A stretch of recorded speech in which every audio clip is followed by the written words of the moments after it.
Okay. Why did I just... It's okay. We can turn it back. Just leave it. Just turn it off. We'll deal with it later. Okay? Chapter 3. Hazel's Decision. What am I lying here for? We are lying here as though we had a chance of enjoying a quiet time. And I waiting until I become a little older? Xenophon, the Anabasis. But Hazel, you didn't really think the Chief Rabbit would act on your advice, did you? What were you expecting? It was evening once more, and Hazel and Fiver were feeding outside the wood with two friends.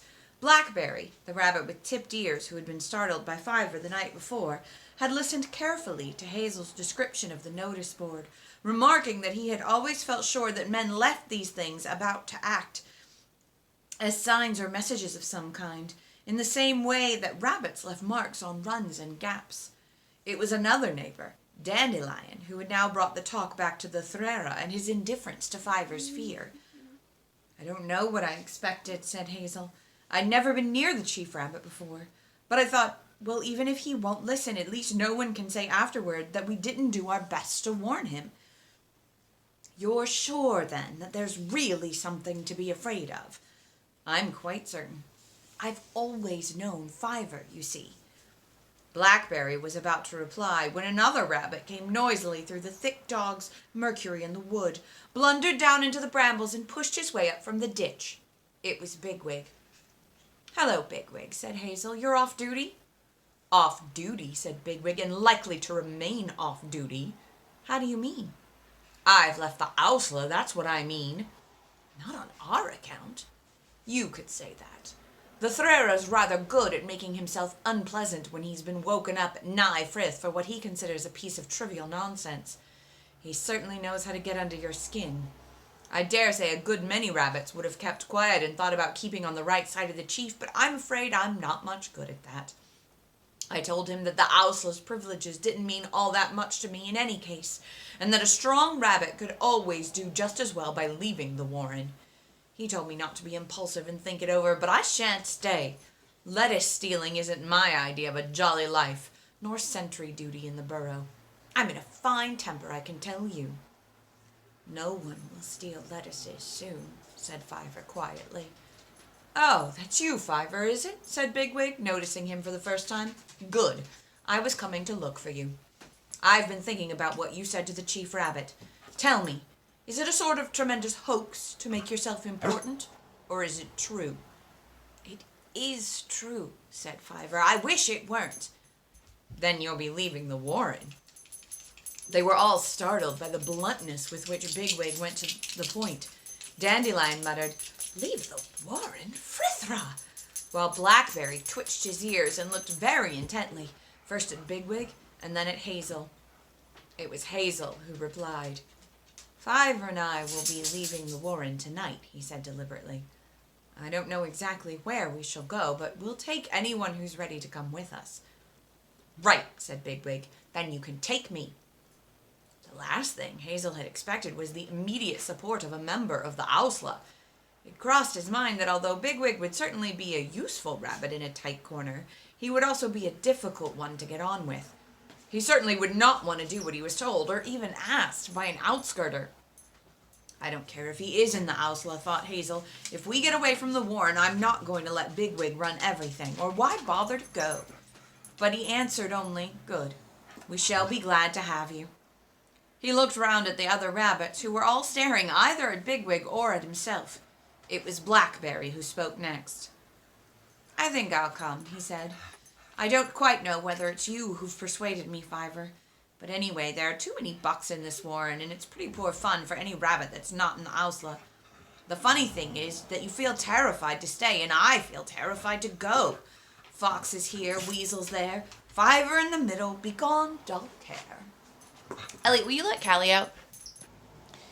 He pulled out a burnet leaf and ate it slowly, concealing his fear as best he could, for all his instincts were warning him of the dangers in the unknown country beyond the warren. If we believe Fiver, said Hazel, it means that we think no rabbits at all ought to stay here. So between now and the time when we go, we ought to persuade as many as we can to join us. I think there are one or two in the Ausla who might be worth sounding, said Bigwig. If I can talk them over, they'll be with me when I join you tonight. But they won't come because of Fiver. They'll be juniors, discontented fellows like me. You need to have heard Fiver yourself to be convinced by him. He's convinced me. It's obvious that he's been sent some kind of message, and I believe in these things. I can't think why he didn't convince the Threra. Because the Threra doesn't like anything he hasn't thought of for himself, answered Hazel. But we can't bother with him any more now. We've got to try to collect some more rabbits and meet here again. Fu In Lee. And we'll start Fu In Lee, too. We can't wait longer. The danger's coming closer all the time, whatever it is. And besides, the Threra isn't going to like it if he finds out that you've been trying to get at rabbits in the Ausla, Bigwig. Neither is Captain Hawley, I dare say. They won't mind odds and ends like us clearing off, but they won't want to lose you. If I were in your place, I'd be careful whom I pick to talk to. Chapter 4. Mom, I took out my earring and I can't get it back in. I'll help after I'm done reading. Okay. The Departure. Now, sir, young Fortinbras, of unimproved metal, hot and full, hath in the skirts of Norway here and there sharked up a list of lawless resolutes, for food and diet to some enterprise that hath a stomach isn't. Shakespeare, Hamlet. Fu In Lee means after moonrise. Rabbits, of course, have no idea of precise time or of punctuality. In this respect, they are much the same as primitive people, who often take several days over assembling for some purpose, and then several more to get started. Before such people can act together, a kind of telepathic feeling has to flow through them and ripen to the point where they all know that they are ready to begin. Anyone who has seen the martins and swallows in September, assembling on the telephone wires, twittering, making short flights singly and in groups over the open, stubbly fields, returning to form longer and even longer lines above the yellow verges of the lane, the hundreds of individual birds merging and blending in a mounting excitement into swarms, and these swarms coming loosely and untidily together to create a great unorganized flock, thick at the center and ragged at the edges, which breaks and reforms continually like clouds or waves, until that moment when the greater part, but not all of them, know that the time has come.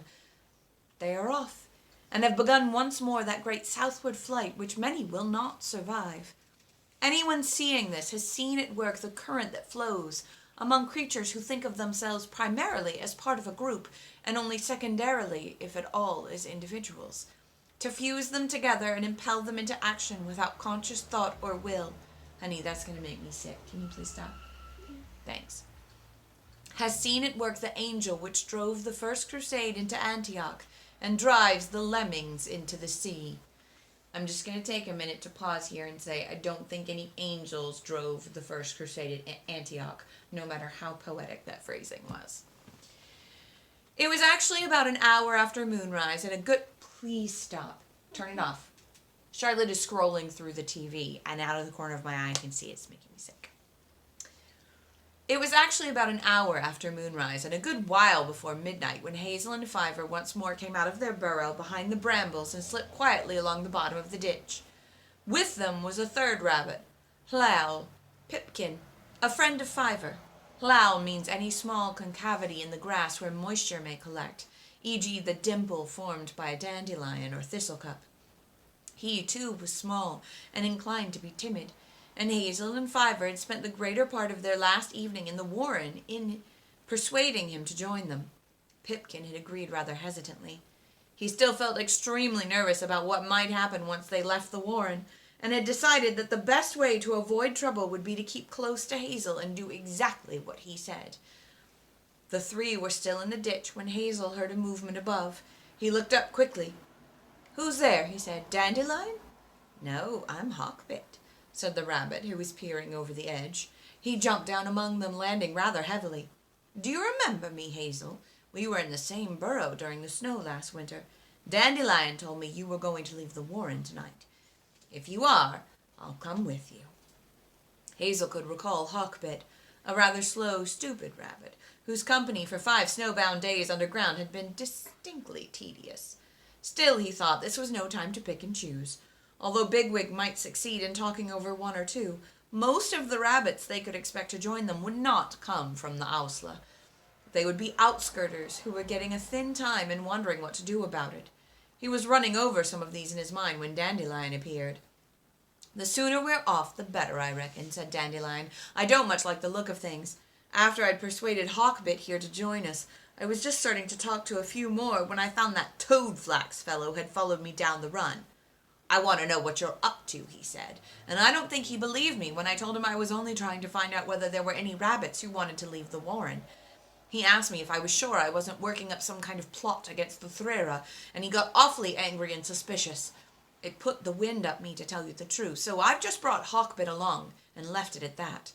"I don't blame you," said Hazel. "Knowing Toadflax, I'm surprised he didn't knock you over first and ask questions afterward. All the same, let's wait a little longer. Blackberry ought to be here soon." Time passed. They crouched in silence while the moon shadows moved northward in the grass.